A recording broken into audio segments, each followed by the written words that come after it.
안녕하세요. 여러분들과 함께 한국사 수업을 같이 하게 될 이병수 선생님이라고 합니다. 오늘 이 시간에는 주제 네 번째에 해당되는 통치제도를 정비하여 중앙집권 체제를 갖추다라는 주제로 수업을 임해 볼 수 있도록 하겠습니다. 자, 이번 주제는 교과서 24페이지에서부터 27페이지까지 해당되는 내용이고요. 여러분들 수업을 잘 듣고 학습 노트 내용 정리의 빈칸에 해당되는 부분을 잘 메꾸시기 바랍니다. 고대 국가 여러 왕들은 왕권 강화 이후에 중앙집권 국가 체제를 갖추기 위해서 많은 노력들을 했는데요. 과연 어떤 것들이 있는지 하나하나 살펴볼 수 있도록 할까요?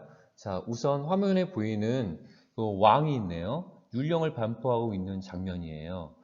율령은 형법과 행정법을 이야기하는 것이고, 이 율령의 반포는 고구려는 소수리망, 신라는 법풍왕 때 율령이 반포되었고요. 백제는 고이왕 때 관등을 정비하였습니다. 여기서 관등은 관리나 벼슬의 등급을 규정하는 제도를 말하는 것이죠. 자, 이렇듯 삼국은 율령을 반포하고 관등제를 정비하였습니다. 관리들은 등급에 따라서 다른 색깔의 관복을 입어야 하였는데요. 자, 그럼 삼국은 왜 이러한 조치를 취하였을까요? 네, 삼국은 중앙집권 체제를 갖추기 위해서 율령을 반포하였고, 이를 통해서 삼국은 국왕 중심으로 통치 제도를 정비하여서 중앙집권 국가 체제로 발전할 수 있었던 것이죠. 자, 이렇듯 역사 속 여러 나라의 중앙집권 체제를 위한 정부 조직이 지금 현재 우리나라의 행정수반 대통령을 중심으로 한 18개 부처, 총 52개 행정 조직으로 형성되어 있음을 우리도 파악해 볼 수가 있는 것입니다. 자, 고대 사회의 신분은 크게 우리가 귀족, 농민, 천민으로 나눠볼 수가 있습니다. 그 첫 번째 농민의 생활상은 어떤지 살펴볼 수 있도록 하겠습니다. 농민은 주로 생산활동을 담당했겠죠. 그리고 세금을 납부했고 부역동원, 노동력 징발 대상이 되었습니다. 이로 인해서 조세 부담의 증가와 가혹한 수탈로 인해서 떠도로 유민이 되거나 노비로 전락되는 경우가 굉장히 많았습니다. 자, 이 시점에서 우리가 고대 농업 생산력의 증대 부분에서 살펴봐야 할 내용이 하나 있는데요.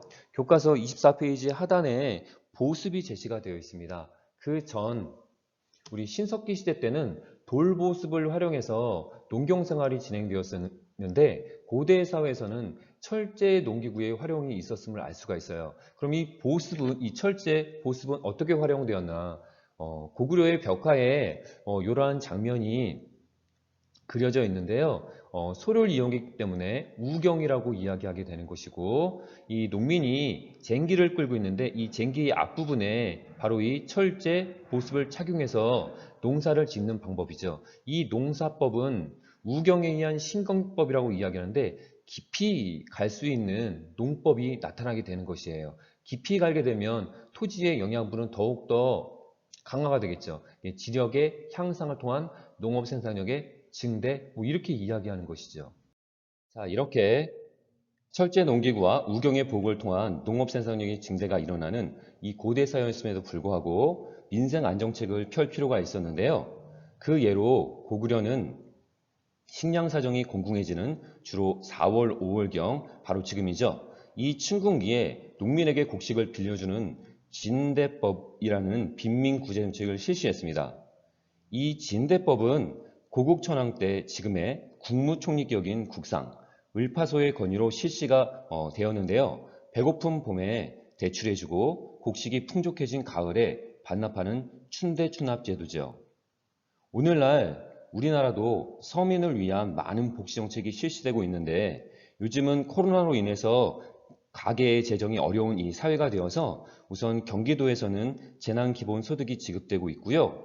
소상공인 초저금리 대출 등을 실시하면서 국가는 국민의 안정을 추구하기 위한 이러한 민생 안정책을 통해서 정부의 역할과 권한을 확대하고 있는 실정입니다. 자, 선민은 노비 계층에 해당되고 주로 주인에게 속박되어서 집안 노동을 수행하는 신분이라고 볼 수 있습니다. 노비는 매매나 증여, 상속의 대상이고 가격으로 따지면은 통상적으로 소말 2필 정도의 가격에 해당하는데 현재 한우 한 마리가 1,000만 원 정도 된다는 것을 비춰보았을 때 노비 매매도 부유한 귀족들의 당시 세력이 어떠하였는지 알 수 있는 대목이네요. 자, 다음으로 귀족 신분의 삶은 어떠했을지 볼까요? 귀족은 광대한 토지와 다수의 노비를 거느렸고 이를 경제적, 군사적 기반으로 활용했답니다. 그리고 관직을 수행한 대가로 노급이란 것을 받게 되는데 이 노급은 토지에서 나오는 생산물을 거둘 수 있는 권리, 즉 조세 수치권과 더불어서 생산물을 경작하는 백성의 노동력도 동원할 수 있는 권리를 가지게 되는 것이지요. 자, 교과서 25페이지의 수산이 굽은 벽화 속에 왼쪽에 고개 단 사람들과 그 다음에 중간중간 양산을 들고 있는 사람들은 평민이나 천민으로 볼 수가 있겠고요. 벽화 속 크게 그려진 인물들은 귀족으로 보여지네요. 고대의 벽화는 신분의 표현을 크기로 하고 있다는 추정을 해볼 수도 있겠네요. 자, 그럼 삼국의 통치체제는 어떤 특징을 지니고 있는지 살펴보도록 하겠습니다. 왕을 중심으로 수직적이며 일원적인 통치체제를 확립하기 위해서 실시한 것은 율령의 반포라고 하는 것인데요. 이는 형법과 행정법을 말하는 것이고 우선 법률로 다스리는 사회를 만드는 것이 중요하다는 것이겠죠. 다음으로 관리나 벼슬의 등급을 규정하는 제도인 관등제를 확립하여 통치를 하는 것이었습니다. 그래서 고구려는 계류부, 관노부, 순노부, 소노부, 전로부라고 하는 귀족의 성격이 강한 부족적 전통의 성격을 지닌 이 오부가 행정관리 성격의 오부로 바뀌었습니다. 신라의 경우에도 법흥왕 때 율령 반포, 관등제의 정비, 병부의 설치 등 다양한 통치체제를 구축하였는데요. 그중 주목해서 봐야 할 부분은 귀족회의를 주관하는 상대 등을 두었다는 것입니다. 상대 등은 현재의 국회의장격 정도로 보시면 될 수 있는데요. 이는 국왕이 더 이상 귀족들의 회의에 참여하지 않았고 이를 통해서 귀족들 우위에선 이 초월적인 존재로 군림하기 위한 의도로 보면 될 것 같습니다. 자, 그렇다면 삼국의 통치체제는 어떤 특징이 있는지 살펴보도록 할까요? 자, 어느 나라건 중앙집권이 되기 위해서는 그 전에 지방제도를 정비하게 되는데 고구려는 오부, 백제는 오방, 신라는 오주의 행정적 지방제도를 구축하게 되는 것입니다. 한편 신라는 관리의 등급을 구분해서 수직적인 권력구조를 재편하는 이 관등제를 신분제와 연결시켜서 운영하였는데 우리는 이것을 골품제도라고 말합니다. 왕족에 해당하는 성골이나 최고의 귀족 신분인 진골을 합하여 일컫는 골제와 일반 귀족인 육두품이와 통칭해서 두품을 묶어서 골품제라고 합니다. 자, 여하튼 이 골품제는 관직 승진의 상한선을 규정해서 올라갈 수 있는 관직의 등급이 정해져 있기도 하고 관복의 색깔도 자, 비, 청, 황, 우로 구분되어 있고 입을 수 있는 옷도 달랐고 같은 신분끼리 결혼이 가능했습니다. 방의 개수와 집의 크기까지도 규정하고 있는 것을 보아 높은 신분이 사회적 특권을 누릴 수 있는 시대였음이 분명해 보입니다. 심지어 이 수레의 크기도 달랐다고 하니 지금이라면 일반인은 고급 승용차도 타고 다니지 못했을 것 같네요. 자, 여기서 신라 사회에서 맡았던 직책이 현재의 어느 정도인지 한번 살펴볼 수 있도록 하겠습니다. 우선 관등면 이벌찬에서 대아찬까지는 우리나라 장차관급 정도로 볼 수 있고요. 육두품은 차관이야. 그 다음에 오두품은 각부 장관의 비서실장급. 그 다음에 사두품은 실무진 정도로 보시면 될 것 같습니다. 자, 이제 이렇게 당시에는 왕이 될 자가 신분에 의해서 정해져 있었던 반면에 오늘날 사회에서는 국민들의 직접 투표를 통해서 능력 있는 자를 국민의 대표로 뽑을 수 있는 시대로 변화 발전되었네요. 자, 다음으로 통일신라 시대의 통치체제를 살펴보도록 하겠습니다. 신라 통일을 전후로 해서 중앙의 통치 조직은 국가 기밀을 담당하는 이 집사부가 중심이 돼서 운영이 되었는데요. 학습 노트에는 통일 이후 집사부 설치라고 표기가 되어 있는데 설치는 통일 이전으로 보여지고요. 통일 전 신라 상대에는 이 귀족 계위의 상대 등의 권한이 강했고 집사부 시중의 권한이 작았습니다.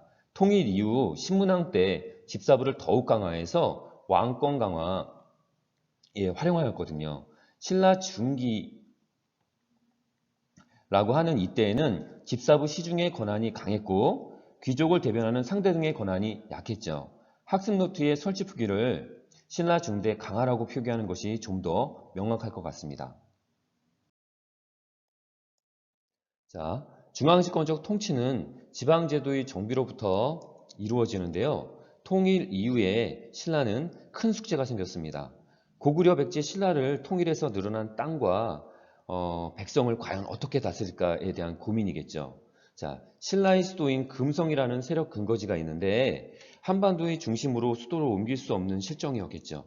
그래서 수도가 동남쪽으로 치우쳐져 있는 편제성을 보완하기 위해서 동서남북으로 5개의 작은 수도와 전국 요지에 9개의 주로 지방제도를 정비하게 되는데 우리는 이를 구주 오소경이라고 말합니다.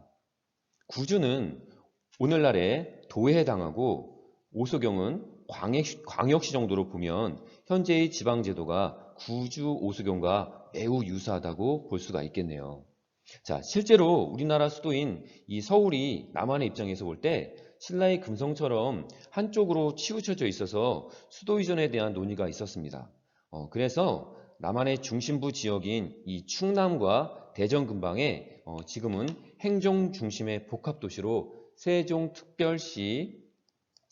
세종특별자치시가 만들어져서 행정수도로서의 역할을 수행하고 있다는 사실을 여러분들도 잘 알고 계시죠? 자, 다음으로 국가는 국정 운영에 필요한 이 세금과 노동력을 어떤 방식으로 얻어냈었을까요? 자, 통일신라 지도에 구주, 오소경이 있는데요. 그 중에 서원경, 지금의 청주시에 해당하는 이곳 4개의 촌락에 각종 통계 기록이 나왔는데요. 이를 신라 촌락문서라고 합니다. 이 문서에는 인구를 남녀별, 나이별로 구분하였고 소와 말의 수, 뽕나무, 잣나무 등의 이 나무 수도 기록이 되어 있습니다. 이것을 통해서 알 수 있는 것은 무엇이었을까요? 네, 국가는 이를 통해서 원활한 조세의 징수와 그 다음에 노동력의 징발을 할 수 있었던 것입니다. 자, 참고로 이 문서는 일본에 있는 도다이사의 정창원이라는 국보급 보물창고에 소장이 되어 있는데 이 정창원에 소장된 유물들은 우리나라의 백제나 통일신라 등의 역사적 연구에 큰 도움이 될 수 있습니다.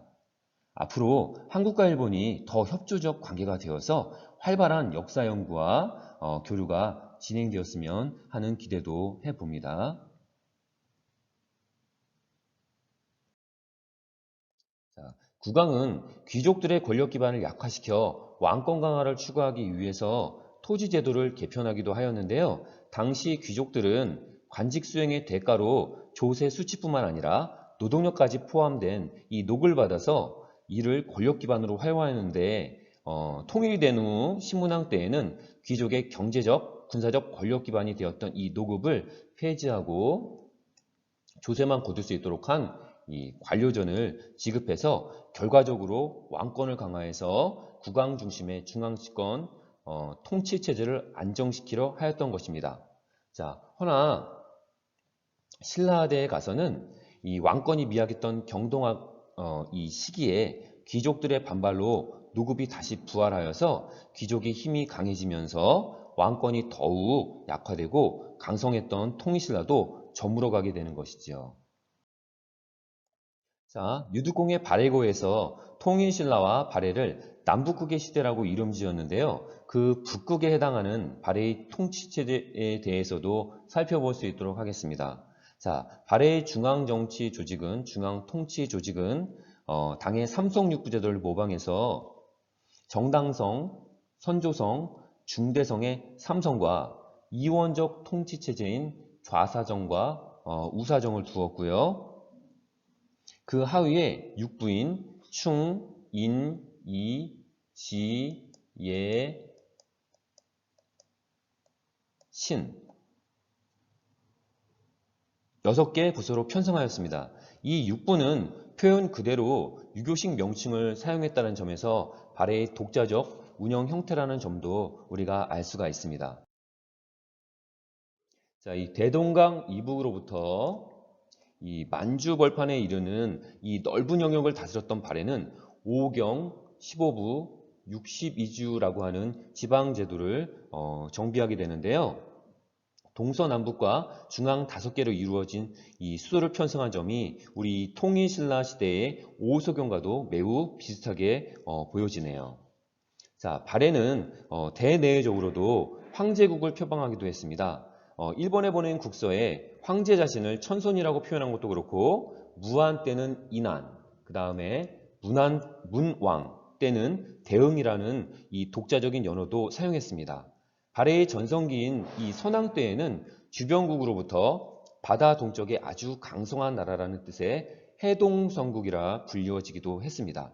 자, 여러분, 우리 학교도 흥하여 전진한다라는 흥진고등학교입니다. 자, 여러분이 이 흥진고의 전성기를 만들어 보면 어떨까요? 자, 도전해 보세요. 자, 다음은 교과서 27페이지 이 정리하고 역량 키우기 활동입니다.